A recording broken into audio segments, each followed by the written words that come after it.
C'est quoi cette équipe du Japon? Yo la team 16 ans, on se retrouve pour le débrief entre le Pays-Bas et le Japon. Mais quel match! Quel match de cette équipe du Japon qui s'est fait mener dans ce match. Ils ont jamais mené au score dans ce match. Là, mais vraiment, il y a beaucoup à dire sur cette équipe japonaise qui a mis en difficulté le Pays-Bas. Et franchement, ça fait plaisir de voir une équipe asiatique jouer comme ça. C'est impressionnant. Avant tout ça, les amis, n'hésitez pas à vous abonner. Bien sûr, on est à 2 abonnés des 300 abonnés. Si tu regardes la vidéo, que tu n'es pas abonné et que tu cherches une chaîne pour suivre le foot, n'hésite pas. On est en détente. On fait pratiquement tous les débriefs de tous les matchs que je regarde. Je les fais pas en live puisque j'attends d'avoir du nouveau matos. Mais je les regarde tous, pratiquement tous. Et du coup, voilà.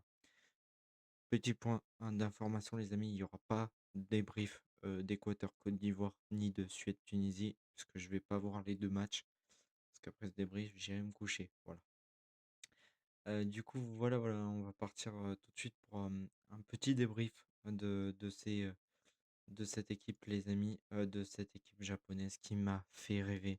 Une équipe du Japon qui, certes, a douté, qui a malmené cette équipe du Pays-Bas en première mi-temps, qui a montré aux Pays-Bas qu'ils étaient pas là pour s'amuser. Et non, cette équipe du Pays-Bas l'a vite compris. Et avant que Van Dijk ouvre le score à la 50e minute de jeu et à la 57e minute de jeu, Nako Kamura qui vient égaliser pour cette équipe du Japon. Et quelques minutes après, ils vont recraquer encore une fois. Summerville à la 64e d'une frappe, un banger de Somerville qui te fait un match monstrueux.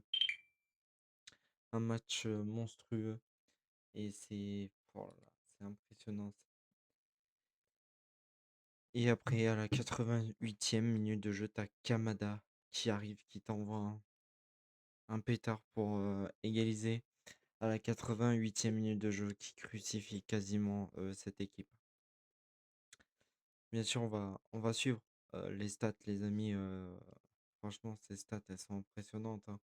60% de possession de balle, 40% pour le Japon, 10 tirs à 10. Il y a eu autant de tirs de chaque côté. 6 tirs cadrés pour cette équipe. Pour cette équipe du Pays-Bas plutôt, je vais y arriver.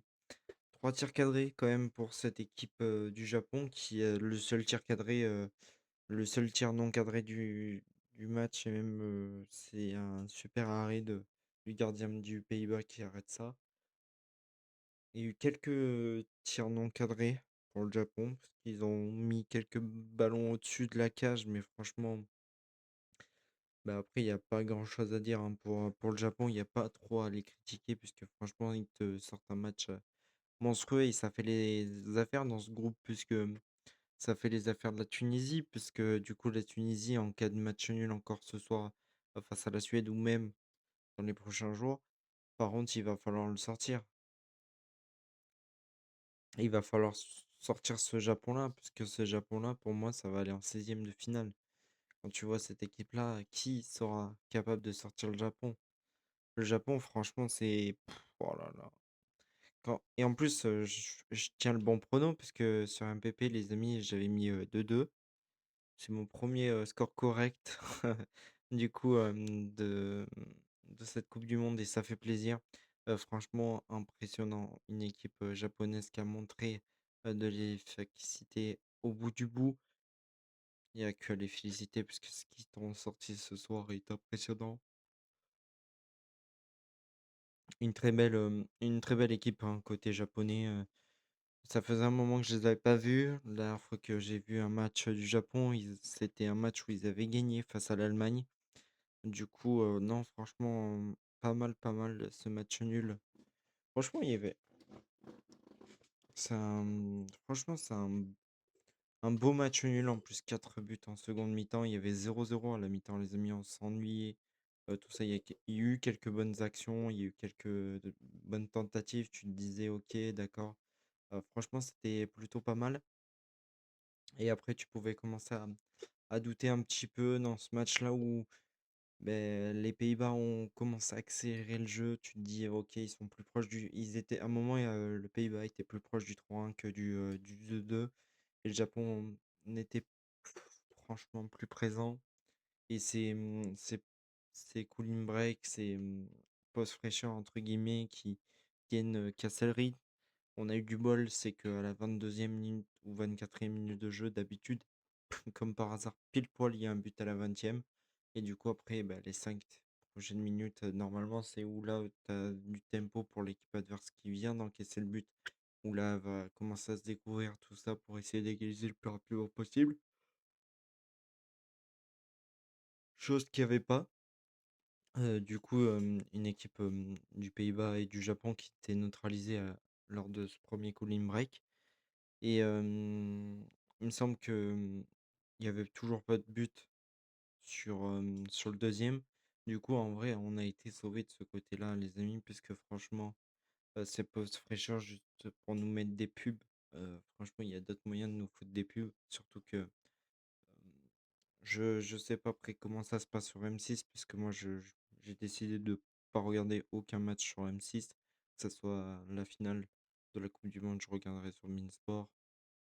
Voilà, franchement, j'ai pas d'argent à donner à M6, tout ça, même à Beansport, tout ça, mais nous, sur Beansport, on a le droit à une pause, à une pub, après les hymnes, pendant les column break, pendant la mi-temps.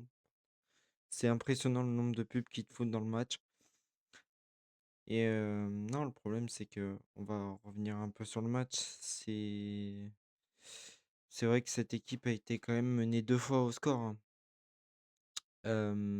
Cette équipe, du Japon est quand même menée 2 fois au score, hein. Ils arrivent à s'en remettre et ça, c'est plutôt ce qui est le plus impressionnant. C'est ça, c'est que, cette équipe, va encaisser le but à la 50e, 57e, ils réégalisent. Ils se font avoir à la 64e et après ils vont commencer à douter. Pendant un moment, ça commence à travailler dans la tête, tu te dis: «OK, d'accord, comment on va faire?» Hem, non, non, non, franchement, il y avait la bonne tentation, j'ai envie de vous dire, de bien faire pour cette équipe du Japon qui avait besoin d'un résultat et pour moi même, ça se il fallait un match nul pour le Japon. C'était, le favori de ce groupe, c'était le Pays-Bas et franchement, regardez, quand même les beaux scores, hein. Heu, 2-0 face au Ghana, 3-0 face à la Bolivie, 1-0 face à l'Écosse, hem, 1-0 face à l'Angleterre, 1-0 face à l'Islande. Cette équipe, hem, du Japon est quand même impressionnante à avoir joué, hein. Le Japon, ça fait un moment qu'ils n'ont pas perdu quand même, hein. C'est impressionnant de se dire que c'est une équipe qui est présente de fond en comble, qui est capable de tout ça. Après, il va falloir affronter la Tunisie pendant que le Pays-Bas affrontera la Suède. Et la gros test pour le Pays-Bas, c'est soit tu bats la Suède, soit tu commences à douter et tu affronteras la Tunisie en toute fin. Mais pour moi, là il va falloir savoir dans quel état va être la Tunisie pour affronter le Japon. Mais ça va être compliqué pour la Tunisie. Je ne les vois pas passer cette poule, puisque franchement, si le Japon est capable d'accrocher un score, qu'est-ce que ça va être pour tout ça? Et s'il suffit que le Pays-Bas et la Suède se tiennent en échec, le Japon va vouloir faire quelque chose face à la Tunisie pour prendre au minimum 4 points et aller 2 points d'avance sur la Suède et le Pays-Bas pour aller se dire ok, on est tranquille, tout ça. Non, franchement, à voir. À voir, mais ça va être un groupe assez intéressant, je pense, entre ces équipes-là, mais on verra bien comment on envisagera ça. Mais ouais, franchement, ça peut faire plaisir pour ces équipes-là. Un style de jeu, par contre, du Japon qui est vraiment incroyable, hein. Oh là, je me suis régalé devant ce match-là. Franchement, 4 buts pratiquement à l'heure de jeu, 4 buts à l'heure de jeu, c'est nickel pour nous faire tous plaisir et tout ça. Et puis voilà, voilà. Bon les amis, nous on va se laisser là. Le programme de demain, potentiellement un débrief pour Espagne-Cap-Vert, mais il y aura un débrief pour Belgique-Égypte, heu, normalement. Et de toute façon, s'il y a pas de débrief, pour Espagne ni pour la Belgique, c'est qu'il y a une vidéo qui se prépare, parce que je voudrais faire un avant-match sur France-Sénégal qui a lieu mardi soir, du coup demain soir. Du coup, voilà. Du coup, il y a moyen que je fasse ça et puis voilà, hein. De toute façon, on va commencer à rentrer où je vais de toute façon, vous verrez, en fonction de tout ça. De toute façon, il y aura un débrief, il y aura un débrief, il y aura un débrief. Potentiellement 2 débriefs puisque, après les autres matchs, je sais pas si je vais faire un débrief. Peut-être le débrief du Portugal et bien sûr, ce match-là entre l'Angleterre et la Croatie, bien sûr. Bon les amis, avant de nous quitter, n'hésitez surtout pas à vous abonner. On enchaîne les vidéos. Vous pouvez y aller, hein. Franchement, là, vous retrouvez tous les débriefs. Ça va être le 6e débrief qui va sortir sur la chaîne. N'hésitez pas à aller les voir tous. On a fait Mexique, on a fait Corée du Sud, on a fait Canada, États-Unis. Vous avez vu que ça a commencé à lâcher quelques trucs, c'est que là, c'est tous les matchs qui sont alignés. Et là, ça commence, où commence à avoir des brefs et on commence à choisir nos matchs. Ouais, parce que ça commence à être compliqué mentalement, les amis, et la fatigue commence à rentrer en jeu, puisque tu veux essayer de regarder toute la Coupe du Monde, mais avec les horaires qui t'imposent, tout ça. Dites-vous que là, je voulais regarder du coup Équateur-Côte d'Ivoire, mais le match il est à 1 heure du mat dans quelques minutes. Je pourrais le regarder, mais je préfère aller me coucher pour potentiellement bien dormir, profiter. Et puis voilà, comme ça demain je vous fais une bonne vidéo avant match. Et en vrai, il y a possibilité qu'elle sorte demain à 15 heures, tu vois. Et puis voilà, hein, franchement. Pour la team, n'hésitez pas à vous abonner. J'espère reprendre les lives bientôt. Je suis en train de tout faire, tout mettre en place, mais il y a moyen que ça revienne très très vite. Bisous la team.